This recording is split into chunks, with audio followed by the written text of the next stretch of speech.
Muteke ekitiibwa ku linnya lye bayita Kyagulanyi Robert Sentamu. Muteke ekitiibwa ku linnya lye bayita Robert Kyagulanyi Sentamu. Buli kimu akikoze okubalaga nti opposition ebadde ya Museveni tebadde nti ekolera abantu.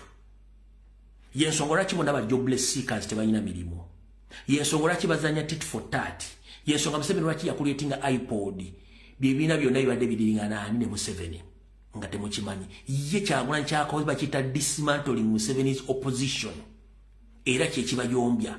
Batuse n'okukola etteeka eppya mu parliament ne liganya okukola. Ne baleeta etteeka lya UPDF ne liganya okukola ku musajja omu era yakyaliwo. So put respect on the name Robert Kyagulanyi Sentamu and put respect on the National Unity Platform kubanga expose nze buli nkwezenge zonna eziri mu opposition. Ndowooza olwali mutegedde bulungi nnyo kikiyita okuddukanya ekibiina ky'ebyobufuzi.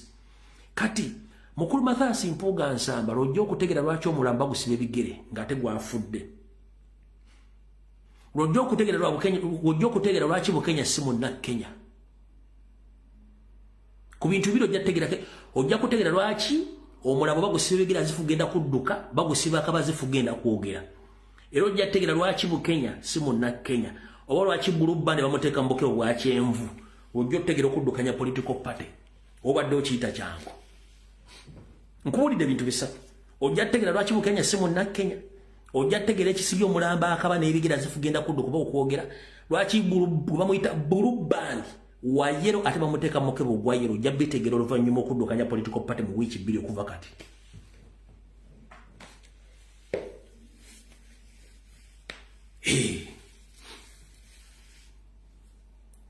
Mwenna mbadde mufuna ssente nga tekuli asobola kuzimba kitebe.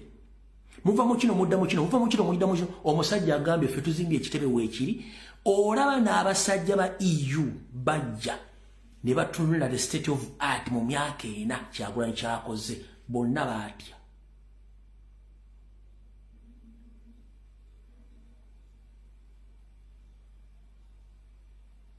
Balambudde National Labourers Movement ekitebe kiriawo kiri aganaaga.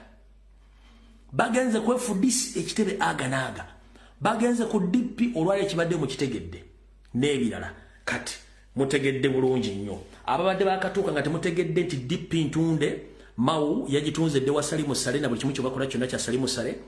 Mugende ku social media kubukedde platform n'ebira ono sibamala mu kuba DP members ng'akaana nti Mau ekibiina yakitunze era ekibiina Salim Saleh yakirina mu mukono. Post zikoleddwa ku Bukedde TV nenze nkuleetedde obujulizi obulaga nti kino kyabaddewo.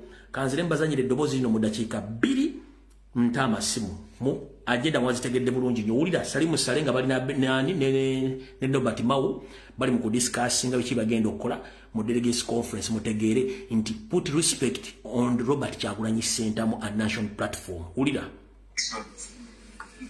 But already the majority of the National Executive Committee, I understand, are unopposed. The majority, more than 30, are already unopposed. So the neck is already there again. They only need their president to join them. And their chairman, and their secretary general, woman leader, organizing secretary, and so on. Those are the people that they now need to join them. So let us not mix up this election and discussion of issues. We will still meet as the Democratic Party to address these questions, because General has given us homework for each of us. What are your real disagreements with NRM? The real ones on the issues that are here. I think, to be frank, General, it is largely about politics. Because on the economics, we generally agree.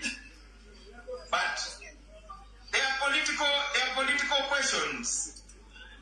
Ugandans are anxious because they feel that, you know, the political playing field is a bit muddy.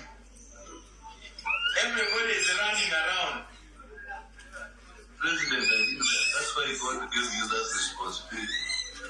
Because you are the one who is in charge of the transitional justice thing. And I don't political transition, not other transitions. So I think the ball is entirely on your table. It's not ours now. It's for us, we are ordinary mortals. But now, for you are the one in charge of that theory. I don't know whether you have developed it. I'm sharing it with others. When we have our National Delegates Conference, the extraordinary one, we will now discuss a real agenda to discuss with the NRM. I wish to invite you to say farewell to the members, General. So, thank you for giving me this honor and opportunity to address a National Executive Committee. I have never been given this opportunity by NRM. I'm very surprised how DP gave me the opportunity. I don't know what you are planning, but I hope I have behaved myself, and I like the interaction, and I wish you all the best in your conference, your delegates conference, and we shall be in touch with the winners soon after that. But let us engage on issues, especially the wealth creation issues and the economic issues, because some of the political issues are beyond my understanding. You are the masters of the politics. For me, I was given a very hard task for 10 years now. Go and look for people who have never touched the money.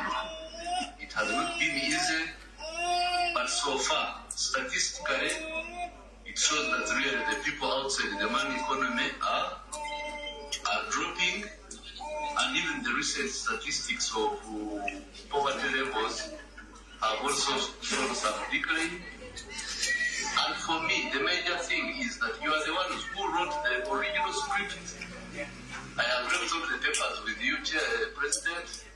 The original script, 60% was DP's manifesto, which had been denied by UPC earlier on.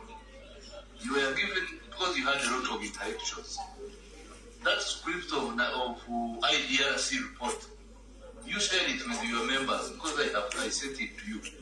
If you look through the names who prescribed the economic adjustment, it was pure DP. So, let us see how we can organize better. You, the political class, organize better, and then for us, the implementers, we want peace. Because as I have shown you in the security development nexus, we are very worried about empty politics. Very worried, because you don't know how it can explode in your face. It starts small, but it can run out of control. That's why you see the security forces nervous. So I wish you journey masses who are traveled from far, and I wish you a very successful delegates conference. Asante. Eyo DP nga Salim Saleh amaze officially ogitwala no gicontrollinga kubanga sinkanye akakiika kafizi aka DP kyokanga kagenda kwolekera mu Ebala Kalonde okulembeza opya mu delegates conference kiwedde. Kati bannanga bakona b'Oluganda essimu ngenda gita nkuwedda kika 2 kwogera ku nsonga za apology n'okuexposinga ddamu ne government yaabwe ku bintu batadde mu ghetto okugabe mundu okugamba nti abaana abo bakyagulanyi Central National Platform kuba kye baagala okuzanya nti ekibiina kyaffe bakigalewo nga bakirinkinga ku buyeekera essimu ngitadde dakika 2